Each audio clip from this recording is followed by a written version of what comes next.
ओम शांति। आज का विषय बड़ा सुंदर है और आज का विषय अशरीरी स्थिति से समस्याओं का समाधान।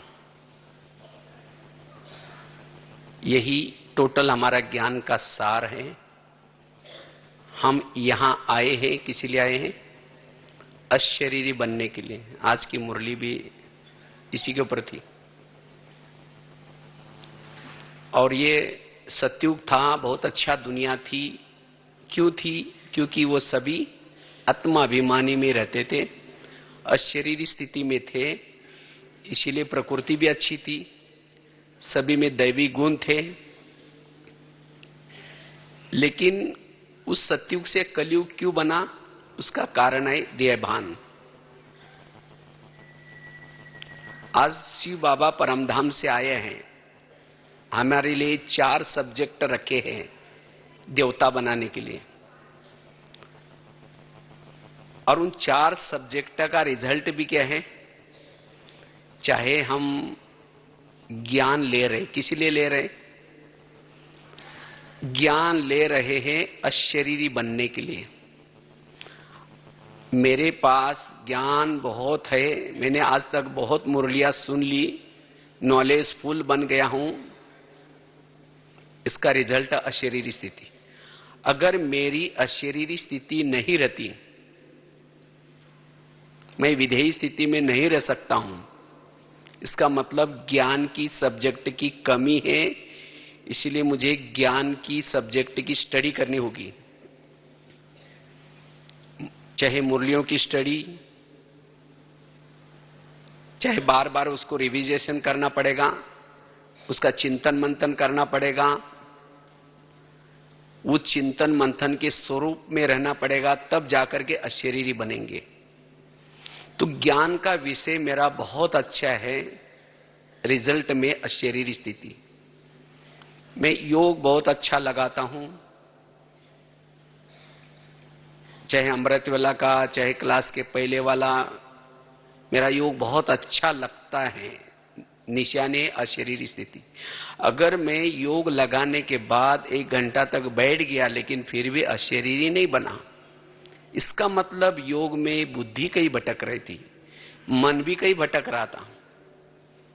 इसका मतलब मैं जो योग कर रहा हूं नियम अनुसार बैठ जाता हूं, लेकिन जहां मेरा मन जाना चाहिए, जहां मेरी बुद्धि जाना चाहिए, जिससे मैं चार्ज हो जाता हूं, वो नहीं है। तो योग का रिजल्ट भी अशरीरी स्थिति है। आज मैं धारणा करता हूं, मैं पक्का श्रीमत प्रमाण चल रहा हूं, जो भी बाबा के श्रीमत मर्यादा सबका पालन कर रहा हूं। खान पान की धारणा बहुत अच्छी है, पवित्रता की धारणा भी बहुत अच्छी है। रिजल्ट में क्या है? अशरीरी स्थिति। ये धारणा का सब्जेक्ट भी बाबा ने क्यों रखा है? उन धारणाओं पर पक्के जो चलने वाले हैं वो अशरीरी जरूर बनेंगे। अगर मैं अशरीरी नहीं बनता हूं, इसका मतलब मेरे धारणा में कहीं ना कहीं, चाहे खान पान की धारणा है, चाहे फिर सूक्ष्म धारणा है, उन धारणाओं में कमी है। आज चौथा सब्जेक्ट जो सेवा का है, हमने इस सेवा आज तक बहुत सारी की है और सेवाओं के द्वारा मुझे बहुत सारी दुआएं मिली है। तो रिजल्ट में अशरीरी स्थिति। सेवा करने के बाद फिर भी उस सेवा में टकराव है, सेवा में मैंपन है, सेवा में दिखावटी है, अशरीरी नहीं बन पाएंगे। वो सेवा झंझट वाली सेवा रहेगी। इसलिए चारों सब्जेक्ट जो बाबा ने रखे हैं वो अशरीरी बनने के लिए रखे हैं। तो इसीलिए हमें चेक करना है अशरीरी हम बनते हैं। यह हमारा पहला और अंतिम लेसन है। और ये अशरीरी नहीं होने के कारण आज जीवन में विभिन्न प्रकार के प्रॉब्लम्स हैं। वास्तव में समस्या आएगी, लेकिन जो समस्या का समाधान ढूंढता है, जो जीवन की समस्या का समाधान ढूंढता है, वही उन्नति की तरफ जाता है। समस्या आएंगी और उसका खुद समाधान ढूंढना है। समस्या से पलायनमान नहीं होना है। और जिसके जीवन में अधिक से अधिक समस्या आएंगी, उतना ही उसका सत्युग का पद भी ऊंचा है। इसलिए समस्या से घबराना नहीं, लेकिन उन समस्याओं का समाधान के लिए स्थिति कौन सी चाहिए? अशरीरी। वो समस्या उनको लगती है, जो समस्या भारी उनको लगते हैं, जो अशरीरी स्थिति में नहीं रहते। फिर दूसरे के ऊपर थोपेंगे, ये ऐसा है, ये ऐसी बात है, ऐसा ये है। उस समस्या से और भी हम परचिंतन करते रहेंगे, नेगेटिव चिंतन करते रहेंगे, समस्या से और घबराते रहेंगे, और जिसके कारण उस समस्या निर्माण करने वालों के प्रति दृष्टिकोण नेगेटिव, उस समस्या के प्रति हमें भारी लगते हैं। और इसीलिए बाबा कहते बच्चे अशरीरी बनो। अशरीरी स्थिति समस्या रूपी आग से निकलने का सहज साधन है। समस्या चाहे विभिन्न प्रकार की समस्या है, लेकिन कितनी भी समस्या है, लेकिन उससे बचने का साधन है अशरीरी स्थिति। इसलिए बाबा कहते बच्चे इस अशरीरी स्थिति का अभ्यास करो, इसका अनुभव करो। यही हमारी तपस्या है, यही हमारी साधना है। जिन्होंने इस साधना के तरफ ध्यान नहीं दिया है, उस समस्या का समाधान ढूंढने के लिए अलग अलग मार्ग अपनाते हैं। दूसरों को सुना रहे हैं, या वो जो समस्या निर्माण करता वहां से दूसरे और जा रहे हैं, वो कोई समाधान नहीं है। लेकिन उसी जगह पर रह करके भी हमें अशरीरी बन करके उस समस्या का समाधान ढूंढना है, और उसकी वहां उन्नति होगी। यह है प्रगति का साधन। कोई भी प्रकार की समस्या का हल है अशरीरी स्थिति। इसलिए बाबा कहते बच्चे इस स्थिति को अपनाओ। आज बाबा ने जो मेहनत की, ब्रह्मा बाबा ने कौन सी मेहनत की? ये अशरीरी बनने की, आत्माभिमानी स्थिति की, आत्मा हूं इस पाठ को पक्का करने की मेहनत बाबा ने बहुत की। और आज हम इस मेहनत से थोड़ा सा उस मेहनत को करते ही नहीं, बाकी और मेहनत करते। जो ये अशरीरी स्थिति की मेहनत नहीं करता, उसको हर क्षेत्र में, हर बातों में मेहनत लगती है। योग में मेहनत लगेगी, सेवा में मेहनत लगेगी, धारणाओं में मेहनत लगेगी, संस्कार परिवर्तन करने में मेहनत लगेगी। तो इसीलिए अगर सभी मेहनतों से छूटना है, अशरीरी स्थिति का अभ्यास। इसलिए अशरीरी स्थिति से ही हम जीवन की हर प्रकार की समस्या का समाधान करेंगे। और अभी तक कोई कुछ नहीं, आगे चल करके अनेक समस्या आने वाली है। भाव स्वभाव संस्कार की भी समस्या आती रहेंगी, प्राकृतिक समस्या भी आती रहेंगी, विकारों के तरफ की भी समस्या आती रहेंगी। अगर जिन्होंने ये मेहनत नहीं किया, उनके लिए आगे फिर और मुश्किल लगेगा। इसलिए बाबा कहते बच्चे ये मेहनत करो, इसका पुरुषार्थ करो। ये है पुरुषार्थ, क्योंकि इसी पुरुषार्थ से, अशरीरी बनने से हम फरिश्ता बनने वाले हैं। जो अशरीरी का अभ्यास करता है, अशरीरी बनता है, वो हल्का रहता है। जो हल्का रहता है उसको कहेंगे फरिश्ता। वर्तमान समय के ये 4 सब्जेक्ट, ये हमारी स्टडी, इसका रिजल्ट अशरीरी स्थिति, फरिश्ता। तो ब्राह्मण जीवन हमारा पुरुषार्थ है, पढ़ाई है, इसकी डिग्री है फरिश्ता, और इसकी नौकरी है देवता। देवता बनना अर्थात नौकरी करना। लेकिन जिन्होंने ये अशरीरी की मेहनत नहीं की है उसको फरिश्ता की डिग्री नहीं मिलेगी। और जिसको डिग्री नहीं मिलेगी, जैसे कॉलेज स्कूल में पढ़ते डिग्री नहीं है, ऐसा नहीं कि वो भूखा रहता है, नौकरी तो मिलेगी लेकिन कहीं ना कहीं छोटी मोटी मिल जाएगी। इसी तरह जिन्होंने अशरीरी स्थिति की मेहनत नहीं की है उसको सत्युग का पद भी, सत्युग में तो जाएंगे क्योंकि स्टडी किया है, यूनिवर्सिटी में पढ़ाई की है, लेकिन पद कुछ ऐसा वैसा मिल जाएगा। इसलिए बाबा कहते बच्चे सत्युग के पद का आधार भी यह अशरीरी स्थिति है। तो इसलिए हमें इस अशरीरी स्थिति से जीवन में आने वाले विभिन्न प्रकार के समस्याओं का समाधान करना है। जो ये अशरीरी की मेहनत नहीं करते उनके जीवन में विभिन्न प्रकार की समस्याएं आते हैं, और वो समस्या वर्तमान समय ब्राह्मणों का टाइम वेस्ट कर रहे हैं। आज एक समस्या आई, फिर कल दूसरी आएगी, उसको समाधान करो, कल तीसरी आएगी, कल चौथी आएगी। और जो ये समस्या में लगा रहता है, जिसका इस समस्या का चिंतन कर चलता है, वो आत्मचिंतन, परमात्मा चिंतन, ज्ञान का चिंतन, मनन चिंतन नहीं करता, वो कर्मयोगी नहीं बन सकता। इसलिए बाबा कहते बच्चे जीवन की समस्या का समाधान ये अशरीरी स्थिति का अनुभव। तो जीवन में आज वर्तमान में ब्राह्मणों में क्या क्या समस्या है?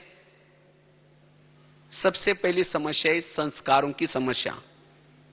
खुद के संस्कार नहीं बदलते तो कईयों को लगता है हम इतना दिन ज्ञान में चल रहे हैं, योग भी लगाते, धारणा भी करते, सब कुछ करते, तो भी ये मेरे अंदर के जो संस्कार आए बीच बीच में फिर से रिपीटेशन हो रहे हैं, क्या करूं?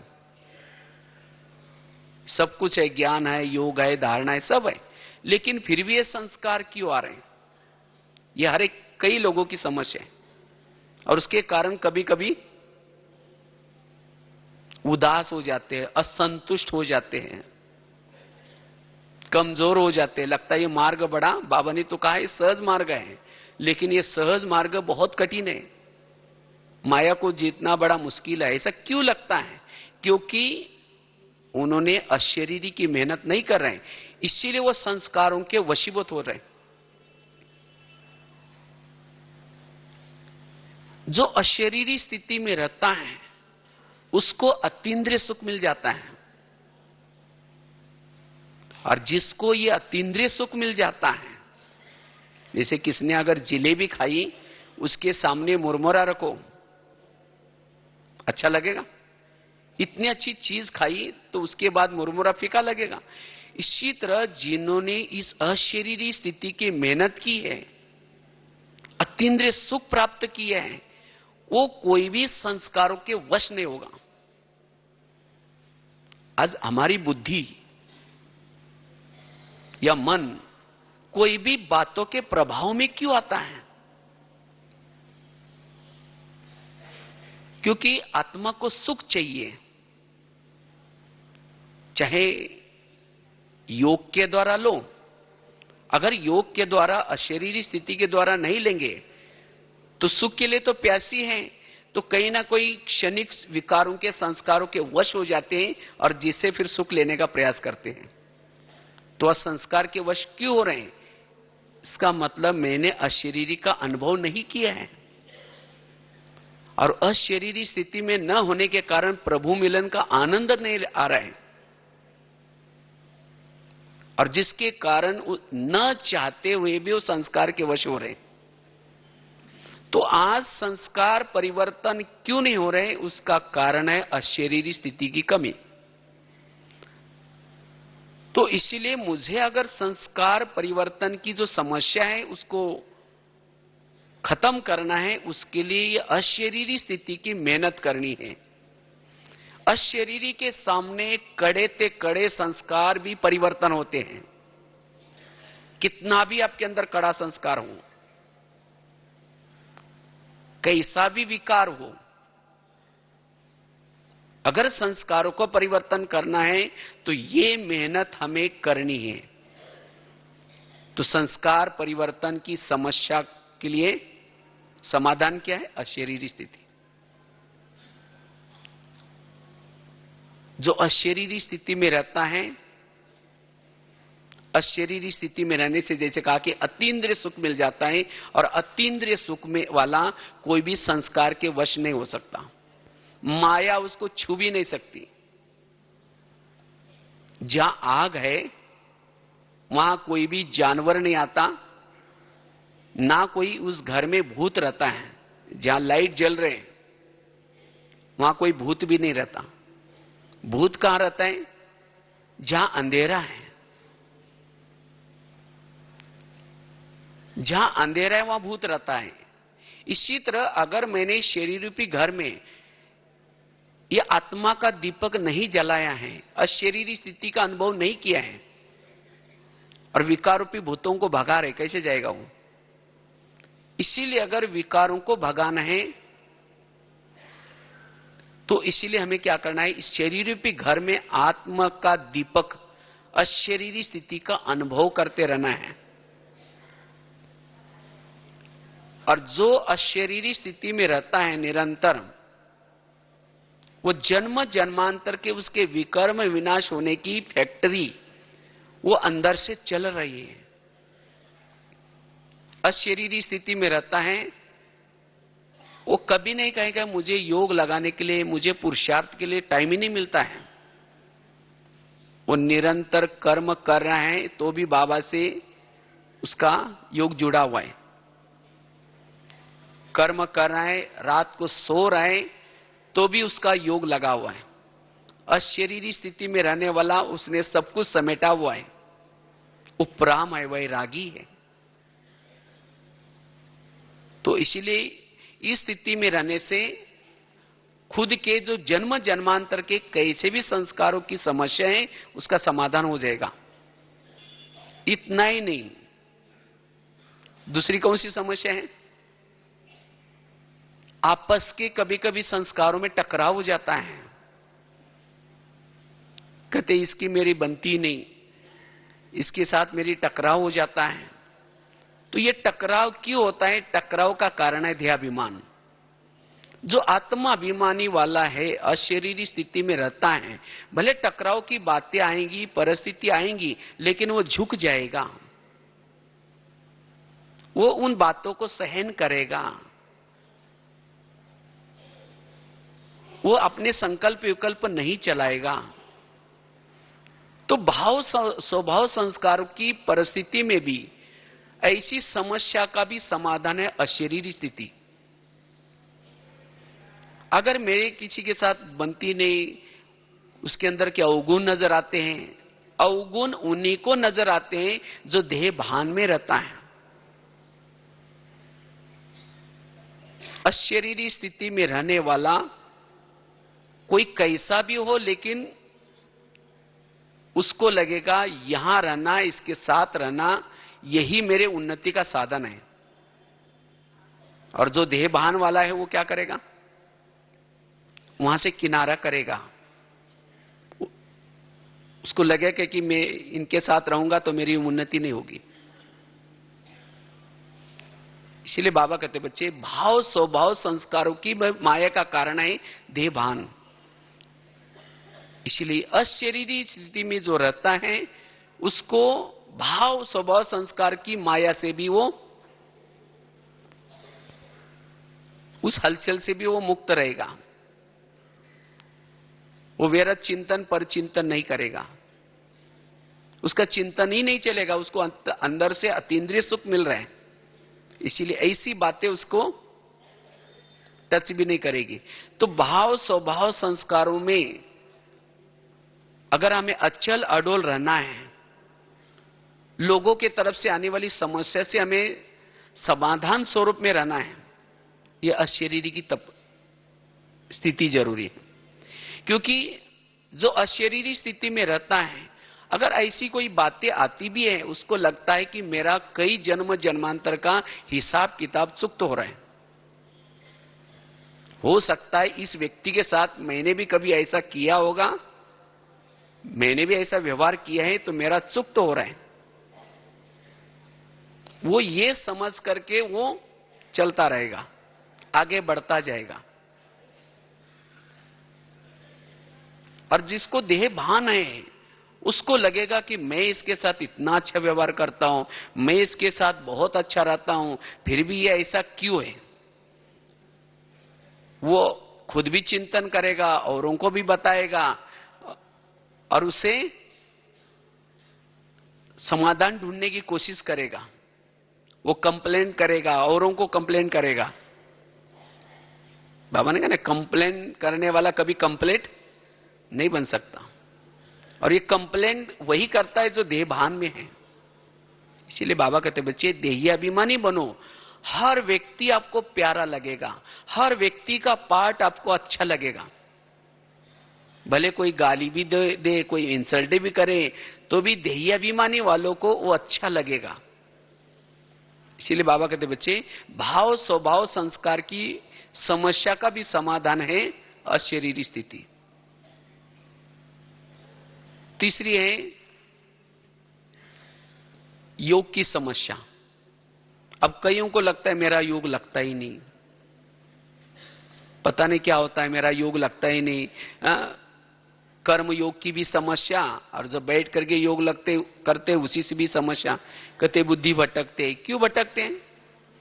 जो सारा दिन देह भान में रहता है, और देह भान में रहने के कारण उसने सारा दिन जो भी देखा है, जो भी सुना है, जो भी उसका उस कर्म क्षेत्र पर अपमान हुआ है, किसी ने सम्मान नहीं दिया है, इंसल्ट किया है, वो बातें उसके दिल में लगी है, सारा दिन उसका चिंतन चला है।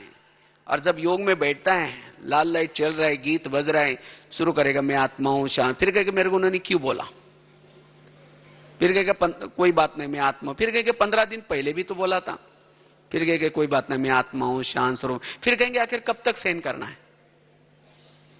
तो उन्हीं बातों का ही चिंतन चलेगा, वो उसको ज्ञान का चिंतन, मनन चिंतन। तो आज योग के जो प्रॉब्लम्स हैं, ये योग में जो समस्या आई, क्यों? ये अशरीरी स्थिति की अनुभूति सारा दिन नहीं रही, सारा दिन अशरीरी नहीं रहे, और जिसके कारण किसने अपमान किया, निंदा की, ग्लानि की, उन बातों को दिल में रख दिया, बुद्धि में वो बातें लग गई, और इसीलिए ये समस्या योग की समस्या लगी। ना कर्म योगी है और ना बैठक योगी है। इसीलिए अगर योग में जब भी बैठते तुरंत योग लग जाए, योग में कोई भी प्रकार का सारा दिन जो देखा है, सुना है, उन बातों का चिंतन ना चले, इसीलिए सारा दिन हमें इस अवस्था में रहना है।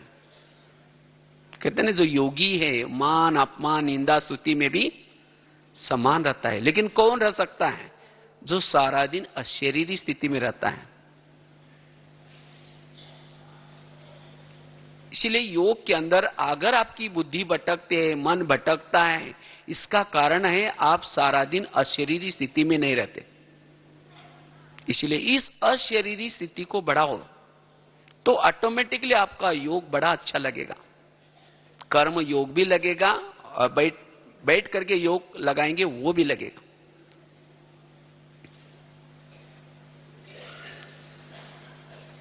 चौथी है कभी कभी वृत्ति चंचल हो जाती है, दृष्टि चंचल हो जाती है। ये दृष्टि वृत्ति चंचल क्यों हो जाते हैं? उसका कारण है अशरीरी स्थिति की कमी। क्योंकि जो अशरीरी स्थिति में रहता है वो अपनी आत्मा को देखता है, और जिसको अपनी आत्मा नजर आते है उसको परमात्मा भी सूक्ष्म में नजर आता है, और जिसको अपनी आत्मा नजर आ रहे, परमात्मा नजर आ रहे, उसका ध्यान किसी के भी देह के ऊपर नहीं जाएगा। वो दूसरे को भी आत्मा रूप में ही देखेगा, और जिसके कारण वृत्ति और दृष्टि की जो चंचलता है वो खत्म हो जाती है। इसीलिए अगर वृत्ति मेरी चंचल हो जाते, दृष्टि चंचल हो जाते, इसका कारण है मेरा देहभान। इसीलिए अगर वृत्ति और दृष्टि चंचल हो जाते, इसका मतलब है मेरी अशरीरी स्थिति की कमी है, तो मुझे उसका अभ्यास करना है। और जब ये अभ्यास करेंगे उस समस्या का समाधान होगा, उसके लिए और कोई समाधान नहीं है। तो इसलिए अशरीरी स्थिति से दृष्टि वृत्ति की चंचलता की समस्या को हमें क्या करना है? खत्म करना है। पांचवी समस्या है स्वराज्य अधिकारी स्थिति नहीं रहती। हम चाहते हैं मुख से व्यर्थ ना बोले, आंखों से व्यर्थ ना देखे, कानों से व्यर्थ ना सुने, तो भी ये इंद्रियां हमारी नहीं सुनती। क्यों नहीं सुनती? जो अपने अशरीरी स्थिति में नहीं रहता, भ्रूकुटी की आसन पर नहीं बैठता, उसका कोई नहीं सुनेगा। अगर मेरी स्वराज्य अधिकारी स्थिति नहीं है, मेरी इंद्रियां मेरी बातें नहीं मानती, इसका मतलब मैं अशरीरी स्थिति में नहीं हूं। अगर कोई चेयर पर नहीं बैठता तो उसका कोई कहना भी नहीं मानता। इसीलिए मुझे क्या करना है? सारा दिन अपने भ्रूकुटी के सिंहासन पर हूं, मैं अशरीरी हूं, इस स्मृति में जो रहता है उसकी इंद्रियां उसके वश में रहते हैं। अगर यहां मैं स्वराज्य अधिकारी नहीं बना तो फिर भविष्य का राजा कैसे बनूंगा? राजा बनने के लिए हम कितने सेवा किए, कितना लोगों को ज्ञान सुनाया, वो नहीं है महत्व का, लेकिन मैंने अपने इंद्रियों के ऊपर शासन कितना किया, ये बाबा देखेगा। बाबा ने राजा बनने के लिए ये नहीं कहा कि आप कितना साल से ज्ञान में हैं, अपने मम्मा बाबा को देखा या नहीं देखा है।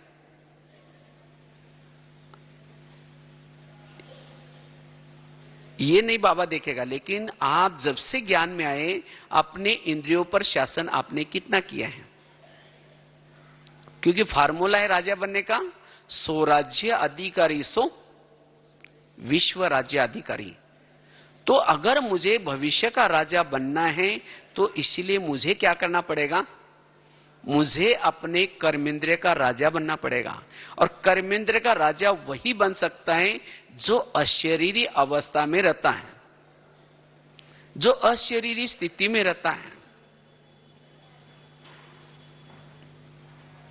इसलिए ये अशरीरी की बातें, जिसको बाबा कभी कभी, जैसे दादी ने सवेरे कहा ना, बाबा कभी आत्माभिमानी बनो, कभी विधेयी बनो, कभी अशरीरी बनो, बिंदुरूप बनो। इस बात को हर मुरली में बाबा कहते हैं, क्योंकि ये हमें मूल अभ्यास है। और इसके लिए, ये बनने के लिए अलग अलग लेसन है। ड्रामा का लेसन, 84 जन्मों की कहानी, परमधाम का ज्ञान, ये टोटल जो बाकी जो बीच के लेसन है, ये आत्मा अभिमानी बनाने के लिए, अशरीरी बनाने के लिए, स्मृति स्वरूप बनने के लिए है। इसलिए यही हमारा अंतिम लेसन है। तो एक यही लेसन हमें पक्का करना है, और इसी लेसनों से बाकी सब बातें आ जाएगी। इसीलिए हमें क्या करना है? इसकी ही धून लगानी है। और जिस धून के द्वारा, जिस अशरीरी स्थिति के द्वारा जो हमें प्रभु मिलन का जो सुख है, ये सुख मिलेगा। और जिसको ये सुख मिलता है, बाकी सब बातें ना वो आत्मा कोई प्रभाव में आएंगी। जैसे कहा ना, जो अशरीरी स्थिति में रहता है उसकी बुद्धि कहीं भी ना अटकेगी, ना लटकेगी, ना चटकेगी। कहीं भी वो अटक नहीं जाता, ना वस्तु, ना व्यक्ति, ना वैभव। वही अटक जाता है जो देह भान में है। और जहां कहीं अटक गया, वो योग कैसे लगाएगा? जहां बुद्धि को कई प्रभाव में आ गया, एक बाबा के सिवाय हमारे बुद्धि में कोई भी बातों का प्रभाव ना पड़े। और जिन्होंने अपने बुद्धि को सभी बातों के प्रभाव से मुक्त रखा है, वही राजा है।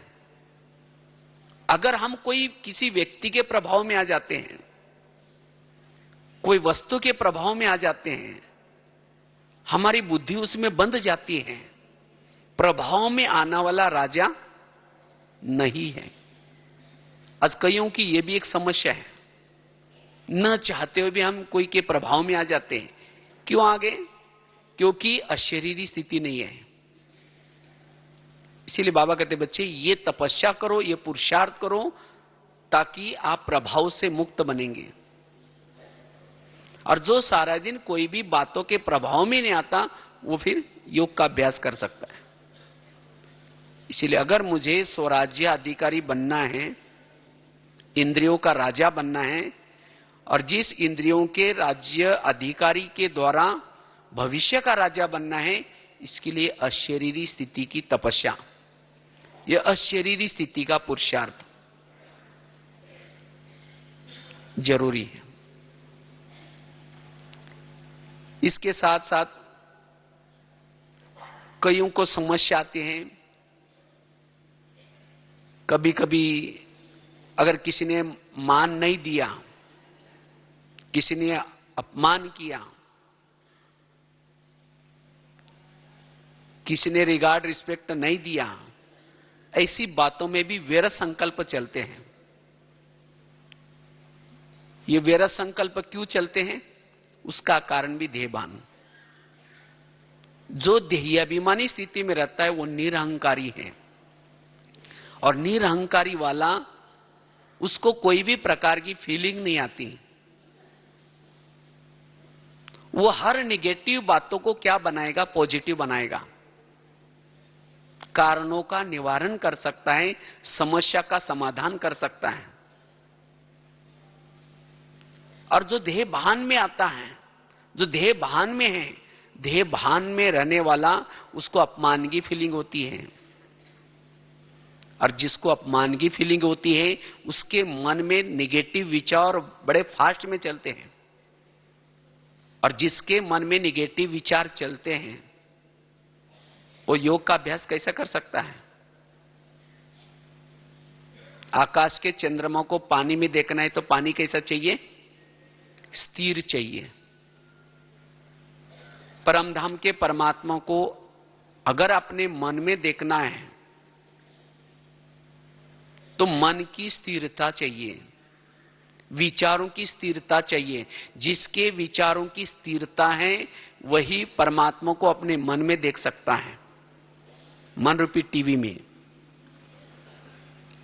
अगर मन में निगेटिव विचार है, और क्यों है? देह भान के कारण अपमान की फीलिंग हुई, विचार निगेटिव चले। और जिसके मन में निगेटिव विचार चलते हैं, उसकी बुद्धि अस्वच्छ बनती है। निगेटिव विचार बार बार चलने से किसी व्यक्ति के प्रति चले, किसी व्यक्ति ने मुझे विघ्न डाला, समस्या निर्माण की, उस व्यक्ति के प्रति निगेटिव विचार चलते चलते चलते एक दिन आएगा, उसे घृणा निर्माण होगी, उसे नफरत निर्माण होगी, उसे किनारा करेंगे, उसके प्रति गुस्सा आएगा। फिर ऐसे व्यक्ति के प्रति ना शुभ भावना देंगे, ना उसकी बातों को माफ करेंगे। कहेंगे इसको माफ मैं कभी नहीं कर सकता हूं, इसने मेरे लिए क्या क्या किया है।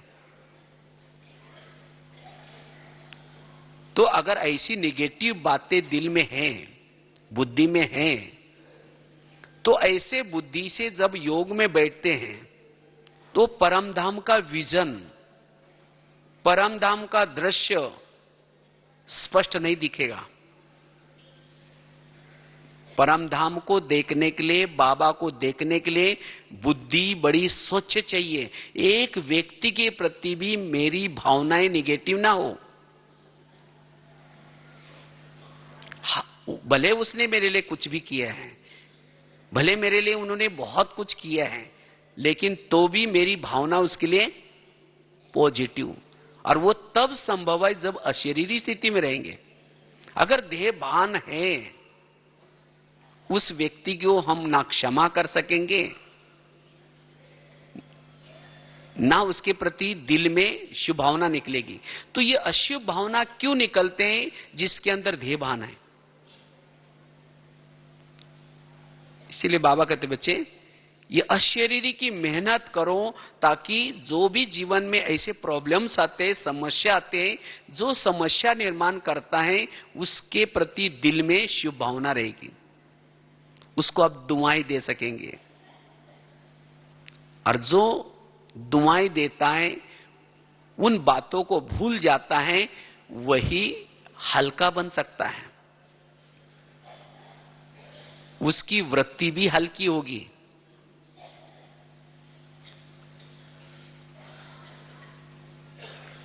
वो सदा मन बुद्धि भी उसकी हल्की होगी। अगर बुद्धि मन भारी है, भारी मन कैसा बाबा का चिंतन करेगा? ऊपर जाएगा ही नहीं। पहली तो बात, सारा दिन देह भान के कारण किसी ने अपमान किया है, उसके प्रति मेरी सोच सोच कर के मन भारी बना है, और शाम को योग में बैठा हूं, मन क्या कहता जाओ परम धाम में। भारी मन ऊपर कैसा जाएगा? एक लोहे का मन लेकर के ऊपर फेंको, जाएगा? तो फिर मन नहीं जाता। और जब योग में बैठे हैं तो बुद्धि के सामने कितना भी कोशिश कर रहा हो परमधाम को देखने का, नहीं दिखाई पड़ रहा है। बुद्धि भटकती है, मन भटकता है। अगर मन बुद्धि परमधाम में नहीं गई तो आत्मा की चार्जिंग कैसी होगी? कैसा योग का अनुभव होगा? तो ये देह भान के कारण आज हमारे जीवन में जो भी प्रॉब्लम्स आते हैं,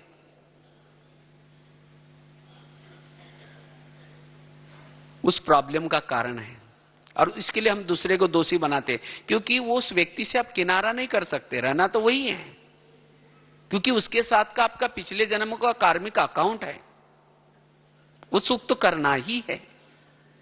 तो उसके लिए, उसके साथ रहने के लिए, रह करके भी आपके विचार अच्छे चले, इसके लिए अशरीरी बन करके उसके साथ व्यवहार करो, तो उसकी हर बातें आपको पॉजिटिव लगेगी। अगर देह भान है तो उसका हंसना भी आपके लिए चुभेगा। वो हंस भी रहे तो लगेगा मेरे को देख करके जरूर हंस रहा है। वो किसी से बात भी करता है, लगेगा मेरी बात जरूर कर रहा है। Mister doubt, misunderstanding. देह भान में रहने वाला मिस्टर डाउट और मिसअंडरस्टैंडिंग में रहता है, शंकाएं और कुशंकाएं। बातें तो कुछ नहीं होती, लेकिन देह भान वाला सोच सोच करके उन बातों को बड़ा बनाता है, समस्या बनाता है। फिर कहते हैं मेरे जीवन में बहुत सारे प्रॉब्लम्स हैं, मेरे जीवन में बहुत सारी समस्या है। ये प्रॉब्लम क्यों आए? देह भान के कारण आए हैं। इसीलिए ऐसे अगर प्रॉब्लम में रह करके भी अगर आपको सेफ रहना है, उमंग उत्साह में रहना है, पुरुषार्थ करना है, इसके लिए अशरीरी का अभ्यास। और क्या प्रॉब्लम्स? आज कई कहते हैं मुझे शक्तियां और गुण साथ ही नहीं देते हैं। और जब कोई समस्या आते हैं, सहन शक्ति आती नहीं मेरे पास, कोई गुण मुझे साथ ही नहीं देता। ये गुण और शक्तियां साथ क्यों नहीं देती? जो देह भान में रहता है उसके साथ में गुण और शक्तियां नहीं रहती। अगर मेरे आसपास गुण और शक्तियां रहे, इसीलिए मुझे क्या करना पड़ेगा? अशरीरी स्थिति के सिंहासन पर बैठना पड़ेगा। जो अशरीरी स्थिति में रहता है उसके इर्द गिर्द में शक्तियां और गुण रहते हैं, और जिसके जीवन में गुण और शक्तियां रहती हैं उसके जीवन में समस्या आएगी नहीं।